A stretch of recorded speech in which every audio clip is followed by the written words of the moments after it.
Dans Bloc-Notes, on a pédalé aujourd'hui, et oui, vous aussi, j'imagine, la grève, mais aussi le beau temps. La bicyclette était de sortie et avec l'arrivée du printemps, ou par souci écologique, ou pour éviter bien sûr les bouchons matinaux, nous sommes de plus en plus nombreux à nous déplacer à vélo. Mais attention, les accidents sont fréquents, respectez donc la signalisation et vérifiez l'état de votre vélo pour votre sécurité. Et ça tombe bien à noter dans votre Bloc-Notes à partir de samedi et pendant 15 jours, quelques enseignes vous propose de diagnostiquer gratuitement votre vélo. C'est le cas de Vélostation à Bordeaux. Bonsoir Grégoire Meillan. Bonsoir. Alors c'est vrai, pour le vélo, il n'y a pas vraiment de réglementation, pas de contrôle technique obligatoire, ce qui est un peu embêtant tout de même, car les accidents liés à des problèmes techniques sont assez fréquents. Ils sont fréquents, oui, ils sont surtout dus à un petit peu de négligence d'entretien, ce qui peut se réparer facilement. Alors plus pour les freins par exemple, c'est souvent ça qui pose problème. Voilà, ce sont les organes de sécurité en premier, l'état des pneus, des freins. Et l'éclairage quand il fait nuit, très important. Alors les freins, c'est très important. En plus, il y a un chiffre qui est vraiment intéressant. Pendant les vacances d'été, 82% des Français sont cyclistes. Donc on imagine que ça se bouscule un peu sur les pistes cyclables. Et là, bien sûr, l'entretien des freins devient indispensable et voire obligatoire. Surtout dans notre région où il y a pas mal de plages, de l'air salin qui n'est pas très bon pour le vélo au niveau de la rouille. Ça rouille, oui. Alors, qu'est-ce qu'on regarde d'abord pour détecter les failles techniques sur un vélo ? Alors, dans le diagnostic qui, je rappelle, est gratuit, ce qui mérite d'être quand même intéressant, il y a 22 points de contrôle qui vont se répartir dans différentes familles, mais on fait un tour complet du vélo. On commence par les roues, l'état, le dévoilage, le cadre, la fourche, le jeu, le positionnement, le guidon, la selle, on dirait pas, mais la selle, si elle se dessert, ça peut être gênant. Les freins, l'éclairage et également tous les accessoires qu'il peut y avoir, garde-boue, porte-bagages qui ne se décrochent pas. Alors une question se pose, faut-il être vraiment professionnel pour détecter cela ? Je dirais que c'est de la logique, mais l'œil du professionnel va aller directement sur le point critique ou ceux qui pourraient en devenir un à court terme. Voilà. Alors, si mon vélo est défectueux, qu'est-ce que vous proposez ensuite, après le diagnostic gratuit ?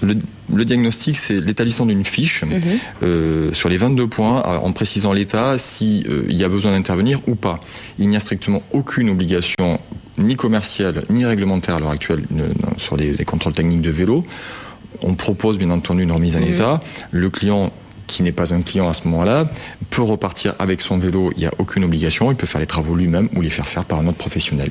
Alors le problème actuel qui se pose, les gens n'ont pas beaucoup d'argent, ça veut dire pas de sous, pas de réparation, et comme il n'y a pas de réglementation, aucun contrôle est possible. Qu'est-ce qu'on fait dans ces cas-là ? On appelle à la vigilance quand même des usagers, on fait de la prévention ? Effectivement, il faut appeler à la vigilance des usagers, mais il faut quand même se dire également que pour le moment, il n'y a pas d'obligation réglementaire. Ça a quand même un côté positif, ça responsabilise l'utilisateur et ça permet à tout le monde de pouvoir faire du vélo. Pas trop de législation, c'est ce que vous conseillez ? Non, il faut pas qu'il y ait... Je sais pas que je veux pas qu'il y ait de législation, mais disons qu'il y a des choses qui sont pas obligatoires dans le vélo. C'est encore l'initiative de l'utilisateur. C'est bien, responsabilisons les utilisateurs. Et je pense que ça peut se faire comme ça, c'est très bien. Alors, il y a des bons citoyens qui ont conscience du danger. J'en ai rencontré un justement chez vous. On l'écoute. J'utilise effectivement tous les jours pour me rendre sur mon lieu de travail. J'utilise aussi pour amener ma fille à l'école. C'est mon moyen de transport au quotidien. J'ai la chance de vivre dans le centre de Bordeaux et de travailler à proximité. Donc j'utilise intensivement mon vélo. Non, c'est très important effectivement d'avoir un vélo en bon état. On est de plus en plus nombreux à faire du vélo dans le centre de Bordeaux. La circulation déjà en elle-même est pas forcément encore très aisée. Le revêtement est parfois un peu glissant, si je peux me permettre de faire cette critique. Et donc il est, à mon avis, essentiel d'avoir un vélo en bon état. Voilà, on a là l'exemple modèle du cycliste. La plupart des gens qui viennent dans notre boutique sont quand même des gens qui font attention à leur vélo et qui veulent avoir un produit bien entretenu. Voilà. Depuis une semaine, les contrôles des autorités se sont renforcés. Procès-verbal et amendes vont devenir courants désormais à l'égard des cyclistes. Les usagers se posent quand même des questions. Est-ce qu'on n'en fait pas trop ? On n'en fait jamais trop, mais disons qu'effectivement, comme le précisait l'utilisateur qu'on a vu dans le reportage, il se plaignait de pistes de route un petit peu glissantes. On pourrait améliorer la qualité des pistes cyclables, augmenter la longueur de ces pistes cyclables et faciliter les déplacements en vélo, en ville, ce qui permettrait, dans l'air du temps, de réduire la pollution et d'améliorer un petit peu le transport en milieu urbain. Voilà, plus que de la répression peut-être. Le message est passé en tout cas. Alors, le le cycliste doit bien sûr vraiment respecter le code de la route, comme les autres usagers de la route, ça on a compris. Est-ce qu'il y a d'autres choses obligatoires qu'on doit avoir sur un vélo ou qu'on doit porter ? Ce qu'il y a d'obligatoire, c'est sur le vélo, l'éclairage, l'avertisseur sonore, sonnette, et les fameux catadioptres, les réfléchisseurs qui sont en général montés dans les rayons des roues. Depuis peu le gilet jaune, voilà. Et moi, ce que je préconise quand même, c'est l'utilisation d'un casque, même en ville, même si on se déplace pas vite. C'est quelque chose qui peut vous sauver la vie, dans le pire des cas, mais qui peut vous prévenir de quelques points de suture sur une arcade sourcilière. On n'est jamais trop prudent. Voilà, l'esthétique, c'est pas trop ça, mais pour la sécurité, il vaut mieux porter le casque. Il y a de très jolis casques à l'heure actuelle, vous inquiétez pas. On arrive à allier la sécurité et l'esthétique. On fera une prochaine émission sur les casques de toutes les couleurs. Alors, en 2007, 3,5 millions de vélos ont été vendus en France. On annonce encore une augmentation de ventes et de volume pour la fin d'année 2008. Le vélo ne connaît pas la crise ?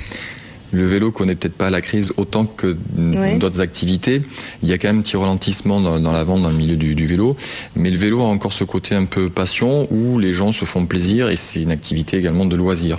Donc je dirais comme d'autres activités loisirs, les Français se font un petit peu plaisir en achetant un vélo qui leur plaît.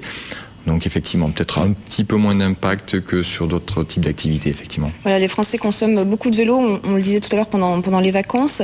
En revanche, à Bordeaux, il manquerait encore des points de vente ou plutôt des garages à vélo pour tout simplement faire des réparations ou obtenir des conseils. Vous, c'est ce qui vous a motivé à ouvrir boulevard président Wilson? C'est à la barrière du Médoc, effectivement.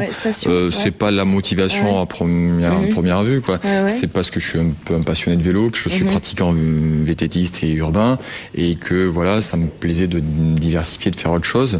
Mais effectivement, ce que nous disent les clients, c'est que cette offre dans ce quartier-là n'existait pas de cette façon-là, avec une offre de service un petit peu complète et un technicien compétent qui permet d'avoir une vision technique du vélo. Voilà. Les questions les plus fréquentes, c'est vraiment lié à la réparation. Oui, tout à fait. On a vraiment au quotidien, on a beaucoup de réparations, des choses simples mais que les gens ne veulent pas faire, donc on est là pour ça. Merci beaucoup Grégoire Meillan. Donc l'opération commence ce samedi jusqu'au 3 avril dans plusieurs enseignes à Bordeaux. Pour plus d'infos, vous avez un site internet www.diagnosticvélo.com, une adresse Vélostation, boulevard Président Wilson à Bordeaux. Et puis à noter l'apparition d'un nouveau magazine. Il s'agit de City Ride, dédié au vélo urbain. Voilà, bonne route à vous tous et à demain dans Bloc-Notes.